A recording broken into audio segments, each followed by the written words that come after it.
Shalom, puji Tuhan. Mari pada kesempatan ini sebelum kita mendengarkan kebenaran firman Tuhan, kita berdoa. Bapa dalam surga, terima kasih Tuhan. Pada kesempatan ini perdengarkanlah kebenaran firman Tuhan. Kami semua siap untuk mendengar kebenaran firman Tuhan. Di dalam nama Tuhan Yesus kami berdoa. Amin. Baik, kali ini kita akan membaca kebenaran firman Tuhan mengenai kisah dua orang anak terhilang. Diambil dari Lukas pasal yang ke-15 ayat 25, saya akan bacakan sampai ayat yang ke-32. Demikian firman Tuhan. Tetapi anak yang sulung berada di ladang, dan ketika ia pulang dan dekat ke rumah, ia mendengar bunyi seruling dan nyanyian tari-tarian. Lalu ia memanggil salah seorang hamba dan bertanya kepadanya, apa arti semuanya itu? Jawab hamba itu, adikmu telah kembali dan ayahmu telah menyembelih anak lembu tambun, karena ia mendapatkannya kembali dengan sehat. Maka marahlah anak sulung itu dan ia tidak mau masuk. Lalu ayahnya keluar dan berbicara dengan dia. Tetapi ia menjawab ayahnya, kata telah bertahun-tahun aku melayani Bapa dan belum pernah aku melanggar perintah Bapa. Tetapi kepadaku belum pernah Bapa memberikan seekor anak kambing untuk bersukacita dengan sahabat-sahabatku. Tetapi baru saja datang anak Bapa yang telah memboroskan harta kekayaan Bapa bersama-sama dengan pelacur-pelacur. Maka Bapa menyembelih anak lembu tambun itu untuk dia. Kata ayahnya kepadanya, anakku, engkau selalu bersama-sama dengan aku, dan segala kepunyaanku adalah kepunyaanmu. Kita patut bersukacita dan bergembira, karena adikmu telah mati dan menjadi hidup kembali. Ia telah hilang dan didapat kembali.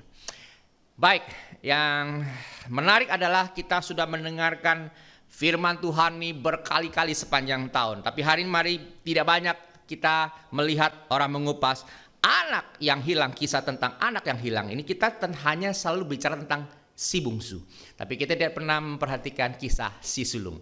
Nah, hari ini saya akan membuka apa yang Tuhan ingin sampaikan lewat kebenaran firman Tuhan. Nah, ada hal yang sangat menarik menjadi catatan. Saya akan coba bacakan supaya kita bisa memahami maksud firman Tuhan dari ayat dan pasal-pasal tersebut.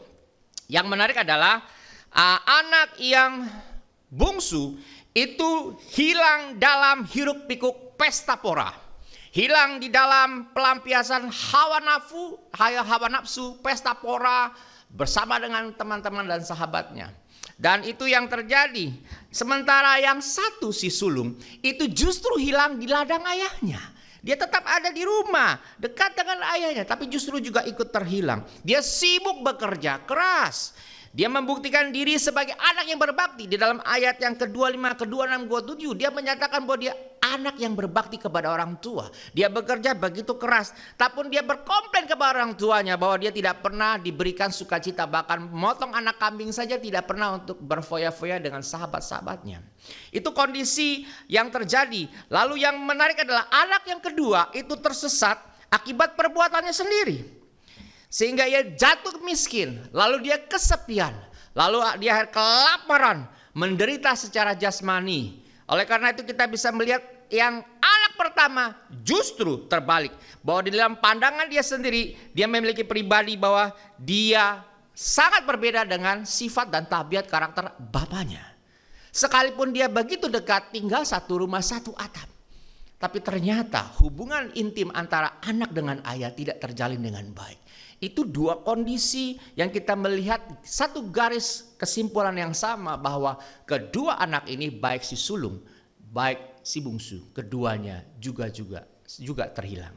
Nah, bagaimana dengan kita kalau kita melihat dalam konsep sebagai orang percaya hari ini? Hari ini kita bukan tidak mungkin salah satu di antara keduanya. Saudara dan saya pernah mengalami hal demikian. Entah kita sebagai anak yang bungsu atau kita sebagai anak yang sulung. Dua-duanya bisa saja terjadi. Dan bukan tidak mungkin jika hari ini kita masih termasuk salah satu di antaranya. Mari kita belajar lebih jauh apa yang terjadi. Yang satu anak yang sulung bagian lain adalah dia sangat terbeban dengan pekerjaan di rumah bapaknya. Dia memilih menjalani hidup itu secara pribadi. Apa yang menurut dia baik dia lakukan. Tapi belum tentu menurut bapaknya baik. Oleh karena itu Bapak dalam bagian yang lain firman Tuhan dia menyatakan apa yang dikerjakannya, dia membanggakan pekerjaannya. Kalau kita melihat dalam dampaknya kita sebagai pengikut Tuhan hari ini adalah demikian. Hari ini, kalau kita adalah anak yang terhilang, si bungsu, kalau Tuhan memberikan satu goncangan yang kuat dalam kehidupan kita sebagai anak bungsu, sangat memungkinkan atau lebih mudah bagi kita untuk kembali kepada Tuhan. Kita menyadari bahwa kita orang berdosa, kita sudah terhilang dan kita memerlukan Tuhan. Kita kembali kepada Tuhan. Itu kondisi kita sebagai anak bungsu. Tetapi yang menariknya adalah firman Tuhan tidak pernah mendeskripsikan bagaimana kisah anak yang sulung. Apakah hanya anak yang bungsu saja yang harus bertobat? Apakah anak sulung tidak perlu bertobat? Jawabannya tidak, dua-duanya harus bertobat. Nah, bagaimana dengan si sulung? Di dalam firman Tuhan Alkitab tidak mencatat bagaimana si sulung ini bertobat. Yang ingin kita sama-sama renungkan bersama hari ini adalah, kalau hari ini gambaran si sulung adalah gambaran tentang kerajaan Allah atau gereja Tuhan, di mana kita hidup di dalamnya melayani Tuhan, baik kita sebagai song leader, worship leader, singers, pemain musik, penerima tamu, apapun pelayanan kita hari ini, kita begitu sibuk melayani Tuhan, kita begitu aktif melayani Tuhan, bahkan tidak mungkin kita adalah seorang pembicara, bahkan seorang hamba Tuhan. Kita begitu sibuk terlihat oleh jemaat, terlihat oleh banyak orang di luar, kita melayani Tuhan, kita begitu sibuk, jadwal kita, khotbah-khotbah kita, firman Tuhan, renungan kita memberkati begitu banyak orang lain di luar sana. Tetapi jangan sampai terjadi bahwa Tuhan berkata, aku tidak mengenal engkau. Kesimpulan yang kita mau ambil pada kesempatan ini adalah bagaimana hubungan relationship kita, keintiman kita kepada Bapa di surga. Dua anak yang hilang ini, dua-duanya tidak memiliki intimate yang luar biasa dengan Bapa. Jadi yang si bungsu menghilang jauh, tidak tampak, tidak terlihat. Sedangkan si sulung kelihatan, ada di gereja, ada melayani Tuhan. Tetapi sesungguhnya dia tidak memiliki hubungan yang intim dengan Tuhan. Dan itu sangat disayangkan. Dan yang paling sulit adalah justru adalah anak yang sulung. Karena anak yang sulung ini dia merasa dia sudah benar, dia sudah on track, dia sudah melayani Tuhan, dia merasa dia pasti sudah masuk surga. Padahal sesungguhnya belum. Dan itu yang sangat memprihatinkan buat kita orang percaya hari ini. Begitu banyak orang percaya yang terhilang sesungguhnya sebagai anak yang sulung. Dan dia jauh daripada Tuhan. Sepertinya kita melihat kita begitu aktif, sepertinya kita begitu rohani. Tapi kita tidak memiliki hubungan yang baik dengan Tuhan. Kita tidak melakukan apa yang Tuhan mau. Di dalam ayat berikut ini kita bisa melihat betapa ayat yang ke-28, maka marahlah anak sulung itu dan ia tidak mau masuk. Lalu ayahnya keluar dan berbicara dengan dia. Tetapi ia menjawab ayahnya, katanya, telah bertahun-tahun aku melayani Bapa dan belum pernah aku melanggar perintah Bapa. Tetapi kepadaku belum pernah Bapa memberikan seekor anak kambing untuk bersukacita dengan sahabat-sahabatku. Tetapi baru saja datang anak Bapa yang telah memboroskan harta kekayaan Bapa bersama-sama dengan pelacur-pelacur. Maka Bapa menyembeli anak lembu tambun itu untuk dia. Bukankah gambaran ini juga kita alami hari ini? Ketika masalah seperti hari kita sama-sama merasakan dampak pandemi yang luar biasa sampai hari ini. Ada begitu banyak anak-anak Tuhan, bahkan hamba-hamba Tuhan yang komplain sama Tuhan. Tidak bisa berkhotbah, tidak bisa melayani jemaat. Lalu pada akhir berkata, bagaimana penyertaan Tuhan? Bagaimana Tuhan memelihara hidup mereka? Kami punya anak-anak, kami punya istri. Bagaimana kelangsungan hidup kami? Mulai sedikit demi sedikit meragukan kebenaran firman Tuhan. Mereka mulai bertanya, mulai berpikir, bagaimana campur tangan Tuhan? Apakah Tuhan masih ada? Atau justru Tuhan sudah tidak menghiraukan kondisi seperti ini? Bagaimana dengan saudara hari ini? Saudara, kalau hari ini kita percaya kepada Tuhan, mari janganlah sampai kita menjadi seperti anak yang sulung maupun anak yang bungsu, karena dua-duanya juga terhilang. Sidang jemaat dikasih Tuhan, gambaran yang kita dapatkan pada kesempatan pagi hari ini memberikan satu pengertian kepada kita. Sekalipun kita rajin ke gereja, bukan satu jaminan bahwa semuanya itu berkenan di hadapan Bapa di surga. Tetapi hari ini kalau kita memiliki hati yang rindu Tuhan bentuk, maka percayalah bahwa kita ada dalam penyertaan Dia. Kita ada dalam tracknya Tuhan. Dan biarlah adakan pertobatan kalau kita melihat dalam kisah bagian yang terakhir. Anak yang bungsu pada akhirnya bertobat. Tetapi anak yang sulung, dia tidak mengalami pertobatan karena dia tidak datang menyatakan rasa bersalah, mohon pengampunan kepada bapaknya. Tapi kita melihat bagaimana adegan si bungsu terhadap ayahnya. Hari ini tidaklah mudah untuk meyakinkan banyak orang percaya bahwa mereka di dalam jalur yang keliru. Oleh karena itu sangat sulit sekali.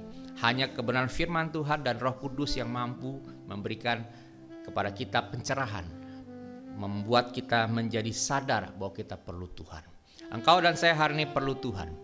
Oleh karena itu carilah Tuhan selama Tuhan masih bisa dicari. Ada begitu banyak saya melihat kesedihan-kesedihan yang menimpa saudara-saudara seiman kita hari ini. Banyak yang dipanggil pulang, tapi kesedihan-kesedihan itu akan menjadi sangat terlambat jika kita belum percaya kepada Tuhan. Oleh karena Tuhan panggil kita untuk menjadikan kita sarana untuk menyampaikan kebenaran firman Tuhan. Jadi berkat, Tuhan pakai kita dimanapun. Sampaikan kepada saudara-saudara kita yang belum kenal Tuhan, siapa Tuhan. Biar mereka seperti si bungsu, percaya Tuhan, kembali kepada Bapa, kembali kepada Kristus yang adalah satu-satunya juru selamat. Kalau kita adalah bagian dari si sulung, peringatkan mereka, reminder mereka dengan kasih bahwa sesibuk-sibuknya apapun kita hari ini, jangan pernah lupa kita harus memiliki hubungan yang baik dengan Tuhan, menjalin hubungan dengan Kristus. Jadi kita bisa kembali kepada Bapa kita di surga, sehingga dengan demikian dua belah pihak ini bisa diselamatkan. Saudara dikasih Tuhan, sebelum saya menutup kebenaran firman Tuhan, mari kita menjadi satu hal bahwa Tuhan sangat bersuka cita ketika kita mau datang kepada Dia. Maukah saudara dan saya hari datang kepada Tuhan, menyadari segala kekeliruan kita hari ini dan berkata, Tuhan ini aku perlu Engkau, dan pakailah dalam sisa hidupku untuk melayani Tuhan. Dimanapun saudara hari ini ditempatkan Tuhan, dalam pekerjaan saudara, apapun bisnis saudara, apapun jabatan saudara hari ini, percayakan kepada Tuhan supaya saudara menjadi berkat dimanapun saudara berada.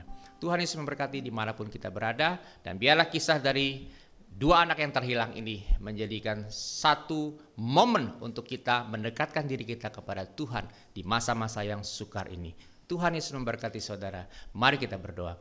Bapa dalam surga, kami sungguh mengucap syukur Tuhan untuk semua kebaikan kemurahan Tuhan. Kami menyadari Tuhan bahwa kisah dua anak yang hilang ini menjadi momen untuk kami menyadari sesibuk-sibuknya kami ketika kami melayani Tuhan, kami perlu Engkau Tuhan. Kami perlu melekatkan diri kami kepada Tuhan, supaya kami memiliki hubungan yang intim dengan Tuhan, yang selaras dengan kebenaran firman Tuhan. Ya Tuhan, tolong kami jika hari ini Tuhan, saat ini kami terlampau sibuk dengan diri kami menganggap diri kami benar, kami tidak pernah bertanya kepada Tuhan, kami tidak pernah berintrospeksi kepada kebenaran firman Tuhan. Tolong kami basuh dan ampuni segala kesalahan dan dosa kami Tuhan. Kembalikan kami kepada jalan yang benar, supaya dengan demikian nama Tuhan dipermuliakan. Terima kasih untuk segala kebaikan kemurahan Tuhan. Dan sidang jemaat kasih Tuhan, mari kita menerima berkat daripada Tuhan kita. Kiranya kasih daripada Allah Bapa, anugerah dan damai sejahtera daripada Tuhan kita Yesus Kristus, dan penyertaan Roh Kudus menyertai hidup saudara mulai hari ini sampai Maranatha. Tuhan Yesus memberkati.